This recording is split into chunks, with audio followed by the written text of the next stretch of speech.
அறிவழகன். ஓ உண்மையா சொல்றேன், நான் பிரியாணி பொறுக்கிறேன்டா. இப்ப உண்மையா சொல்லிட்டு போறேன்டா. சொல்லுங்க, உங்களுக்கு என்ன தேவை என்று எதிர்பார்க்குறீங்க? கேக்குதா? எனக்கு தேவை என்னன்னா, எனக்கு பம்பஸ் முக்கியமா பிரதானமா தேவை. சரி. மற்றது எனக்கு ஒரு குழாய் கிணறு ஒன்று முக்கியமா தேவை. மற்றது எனக்கு அந்த 3 சில் பெட்டியில ஒரு சைக்கிள் ஒன்று வேணுமண்ணா. சரி. இப்ப நீங்க தொழில் பார்க்க என்னத்தை பார்க்குறீங்களா? தொழில் ஒன்று செய்யறேன்டா. தொழில் தொழில் என்று செய்யறேன்டானா, அதாவது கிளிநொச்சி பஸ் ஸ்டாண்டுக்குள்ள வந்து ஒரு கடை ஒன்று தந்து அந்த பல பல வகையில் அதுகள்லாம் போட்டு வியாபாரம் செய்யக்கூடிய அந்த ஒரு இதை செய்து தந்தா பெரிய உதவியா இருக்கு எனக்கு. சரி. இதைத்தான் நீங்க எதிர்பார்க்கு. Okay, okay. சரி, அப்ப நான் அப்ப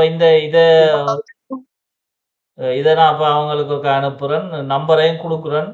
மற்றது நீங்களும் சொல்லுங்க. இப்படி வேறு வேறு ஆட்கள் யாரும் இருந்தா, முன்னால் பாதிக்கப்பட்ட ஆட்கள், அவைகளுக்கு உதவி கிடைக்காத ஆட்களையும் நீங்கள் சொல்லுங்கோ.